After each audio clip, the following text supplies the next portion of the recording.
Hello everyone, it's BestGalaxD here again. Welcome back to Pikmin 4. Last time we decided to, be on our comeback arc back in the Primordial Thicket, and we found a few treasures. But this time we're going back to finish basically what we started and just wander back around in the areas in Olimar's Shipwreck Tale.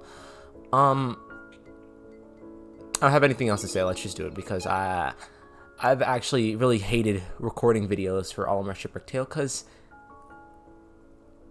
the video doesn't have a time limit, but the game has a time limit, and the fact that I can't fit multiple days, I can barely fit multiple days into an episode, is really annoying.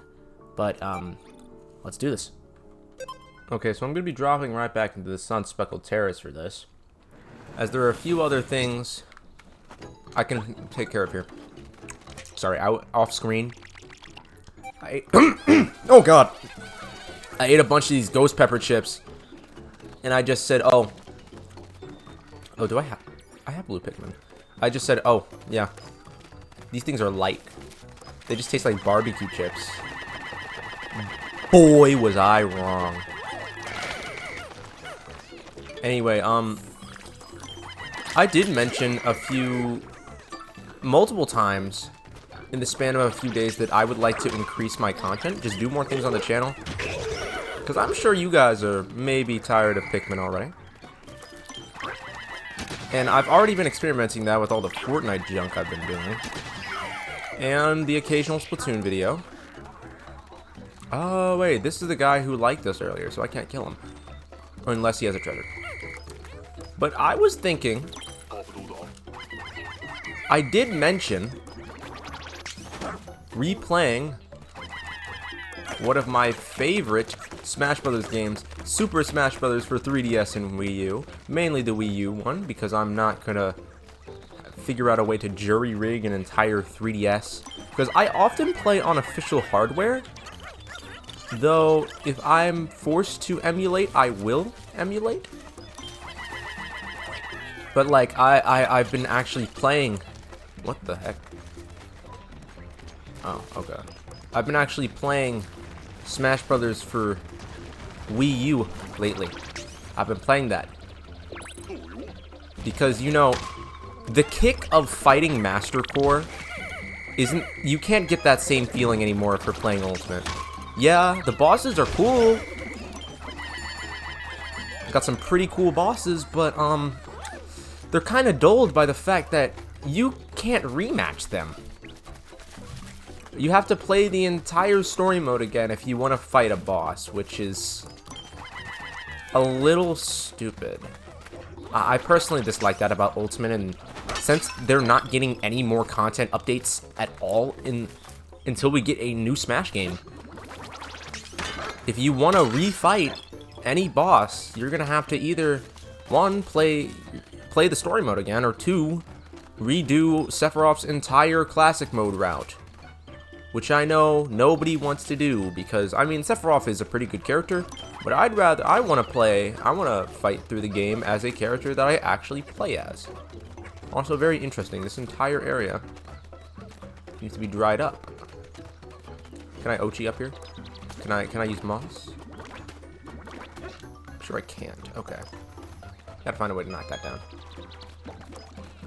But, yeah, if we had some sort of boss rematch mode, like Kirby-esque like boss rematches, then I would be so down to play Ultimate more. I'm gonna kill that guy. Be so down to play Ultimate. But as of now, where's that little gate thing? As of now, I don't think it's worth it. Oh, that's why I wasn't going over here earlier. Oh, he's dumb, though. He can't see me. But that's why I was so willing to play 4, because you have an accurate way to play the bosses. Master Core is one of the most interesting Smash bosses I have ever played, even though I lose brain cells while fighting him. What was over here, anyway? I'm not even kidding. I lose brain cells by fighting him because I'm so bad at the game.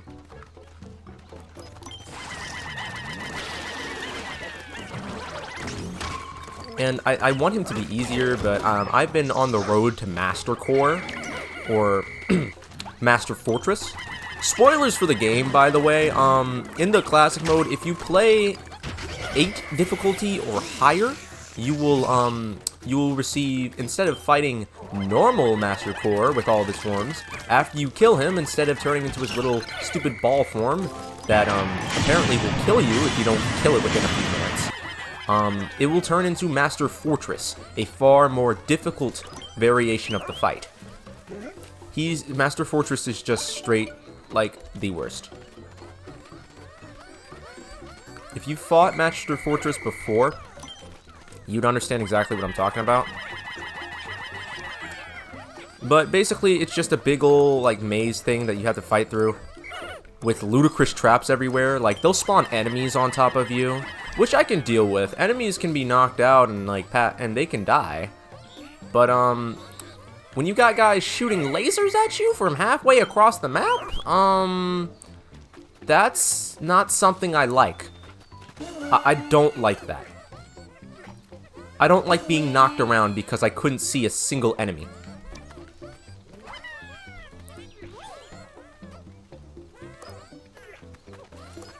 Hello? Because I couldn't see a single guy. That makes me unfathomably mad. I've actually gotten really close to beating Master Core with my main man, Dr. Mario, but, game dictates that, game said, Pascal, you're bad at Smash Brothers, remember that, and immediately kills me. Also, just like my 3DS, like I mentioned earlier, my Wii U is a little worn, as I've had it for years. So that means, it doesn't go as it used to, and, I mean, yeah, I can play a solid few hours of Super Smash Brothers. What does this mean? I can play a solid few hours of Smash Bros without, any real difficulty, but, the run immediately ends when my Wii U decides to say, well, the Wii U gamepad's about to die. So that means, yeah, I either have to, fight for my life, or, just give up and end the run there, close the game out. Because there's genuinely nothing I can do when that happens. Absolutely nothing. I wish I could, but I'm too lazy to bring my Wii remotes down because I'm in my study right now. That's where I kind of record all my videos, and I have my Wii remotes here. But yeah, if you guys want to see me play Super Smash Bros. For Wii U on this channel, which one, you'll probably not have a choice. I'll probably do it anyway. But if you guys want to see me play that on the channel, I'd be so happy to play it. Because I haven't done any Smash Brothers content on this channel for, what, how long? Years. It's been years. It's been years. But, yeah, I feel like now, the fact that I'm getting into it, that it's the time to play. Also, it's probably a good tribute for, the Nintendo Wii U and the 3DS's servers, which have sadly passed away. I've already said it.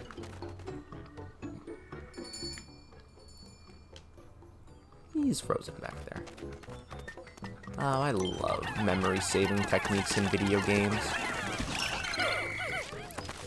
But, yeah, that's a shame. But, this game, Smash 4, I'd have to say, again, I've already went on a super big Smash 4 rant a few episodes ago.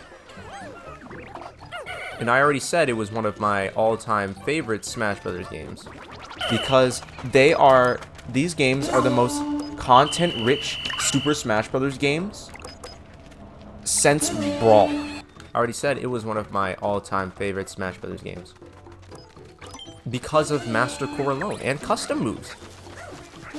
You clearly, for all you people who have never played this, customizing your character in Smash for 3DS and Wii U is like the most confusing thing ever. I'm not saying confusing bad, it's because you have to figure out what all the gear does, and when I talked about it earlier, I mentioned that, yeah, you can boost your attack and speed and stuff. I don't know if I mentioned that, but then you have to worry about certain things nerfing your attack. your speed, your defense, and then you'll end up with a character who is completely lopsided and can't take a single hit, but who you can make a glass cannon, basically. You can make someone who can't take a single hit but dishes out insane damage, someone who's fast but has no damage whatsoever, someone who can tank and is slow. It's terrible. But you can also make characters more balanced in all of those things, which is very, very, very fun. Also, like spirits in Smash, there are certain items that give special effects. There are ones that can auto-heal you, heal while crouching, and plenty more. And plenty more things that you can manage to do in the game. Personally, I like builds that allow me to, like, spam out smash attacks, because instead of playing the game and figuring out mechanics for balance, I figure them out for PvE, because that's really all I've been doing while playing this game. I'd win. Would you lose? No, I'd win. Listen to that boss remix, y'all.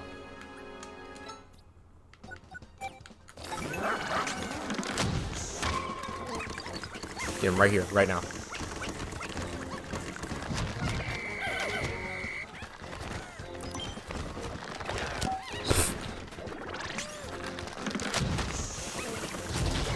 I'm so sorry y'all didn't get to hear this this immaculate boss remix, but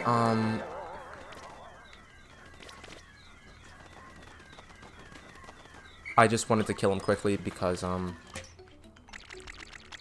it was literally 2 seconds before the game ends. And I can propagate blues this way. There we go.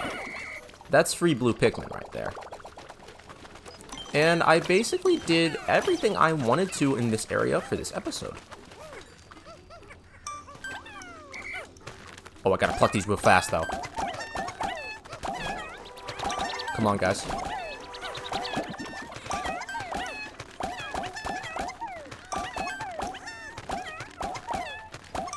Good. Where's this one guy? Oh, he's with me. Okay. Alright, let's see. Clearly a few things I could be doing. I will mark some things here, like that. And this area here. Maybe this monster. And a few bridges. But other than that, I think I'm completely good for this part. So I'm just going to move on to the next area because we definitely have time. With all of our ship parts combined, I unlocked the beachy area. But I feel like the Blossoming Arcadia is more of a spot where I need to be. There's nothing over here. I'll go for you. I think... Dang. I killed everything here. And there's also a ship part just sitting here. What was I doing? But anyway, as I was saying about Super Smash Bros. 4, which you guys didn't expect me to remember that, but I build for for PvE, so I like to just use really cheap and stupid ways to play. For example, I like to do something, use auto heal, obviously. Well, in this game, auto heal kind of sucks. So it's not worth it to use it sometimes, but having auto heal allows me to just obviously heal by myself without needing to grab items and such. But there's also these things that if you're at 0%, you do insane damage, or you're fast, or something like that occurs. So I still have to fight him.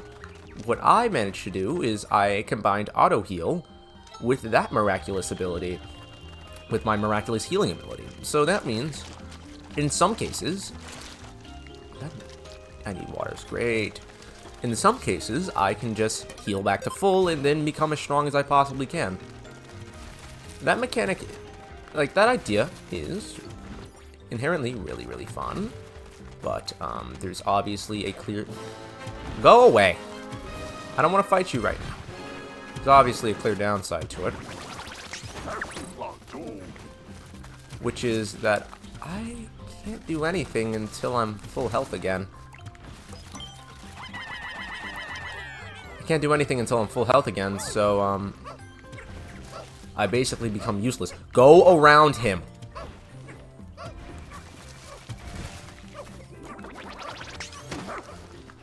I can't do anything now. Never mind. I can do everything. I can do anything. I can do anything. Yeah, this guy can die now. Sounds good. But, yeah, that's good. That's bad. If I'm really useless without my damage multiplier, then, how am I gonna win the fight? It's fun in... The strat is fun in hindsight, but it looks really cool, too, because you get particle effects. It looks like you're going super or something. I hate bringing Dragon Ball Z and Dragon Ball into everything I've been doing in these past few videos. It really makes me angry because I'm kind of low-key obsessed with Dragon Ball now. But yeah, it's really cool. But the smash attack one, the one where it just gives, where I stack hyper smash attacks, quick smash attacks, and unflinching. Oh my god. Give him a tight reference. That was a reference to in Pikmin 2, where in certain cases a rampaging Longlegs will drop a crap ton of matites on you instead of giving you anything else. It's really bad. At least we got a ship part out of it. So I say victory.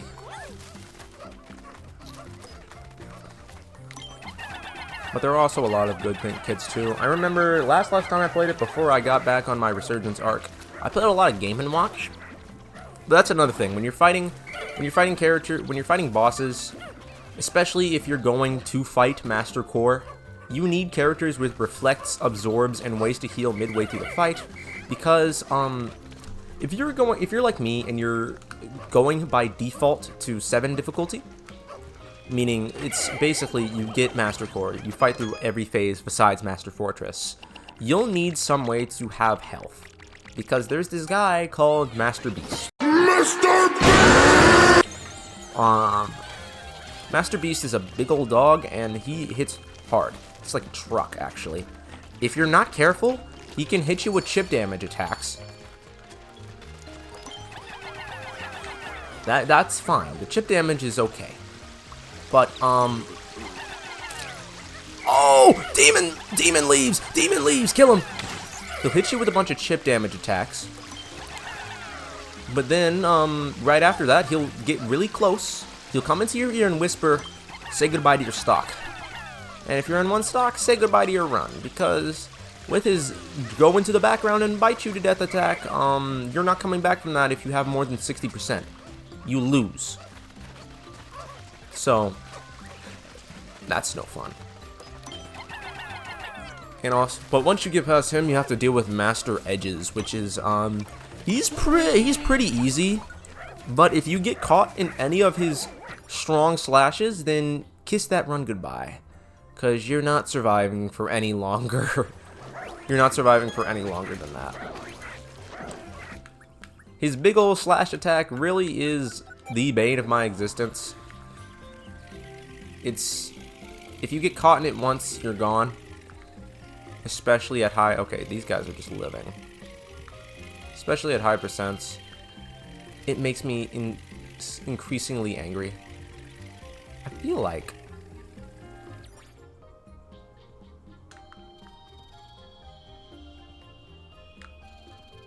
we saw Snagrit. I got plenty of time, and ice bombs, so I can just go over there whenever. But, it's increasingly more difficult. I'd say bringing reflectors and projectile nullifying attacks are really helpful, because a lot of the big damage that these guys can deal come from big projectiles. Counters are good too. I'd say Game & Watch is incredibly useful, and so is Me Gunner and Fox, but Fox doesn't have a lot of damage output, nor range, so I'd really suggest characters like Me Gunner, maybe Samus, characters with reflects, counters, and all that. Counters are really good. They're different from reflects because you can just attack back. In some stages of Master Giant, which is just a big guy who stands in the background like a little coward and attacks you there, some moves will be easily counterable, because really you'll only need a reflector during Master edges. And if you're taking a really long time on Master Hand and Crazy Hand, maybe that. But the point I'm in, I shred Master and Crazy Hand within a few minutes. So, I don't really get to, like, be annoying to them. But again, having, like, understanding the fact that you have to shield a lot of attacks, you have to parry and reflect a lot of attacks. Having understanding of these concepts make it so incredibly easy for you to beat this guy, for you to beat the game. The real hard part is when you actually get to master, like, Fortress. That's the really difficult part. Because I said before, Master Fortress, he'll spam you with a bunch of enemies. And the big old laser... Okay, Moss. Go on your own adventure, dude. For the big enemies that just spawn, they're not fun. Especially the little... Oh, this is where the Snaggart was. This is where he was. Okay. Unfortunately, I'm running out of time. So that means we're going to have to fight for our lives here. Meanie? Peck at me one more time. This is exactly what I was talking about when I mentioned that bombs can serve as shields in Pikmin. No Pikmin were harmed in that attack. Kill it.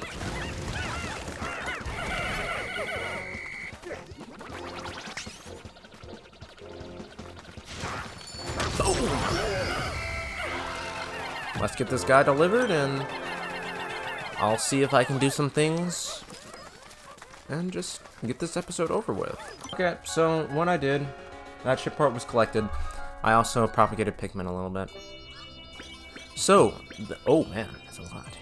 That shall be the end of now we're basically halfway through. So that'll be the end for today's episode. If you liked it, make sure to comment, share, subscribe, do all those fun YouTube things that can boost me in the algorithm, because I'm trying to grow my channel one like, one comment, and one subscriber at a time. Once again, thank you so much for watching, and I'll see you next time on Pikmin 4. Bye-bye.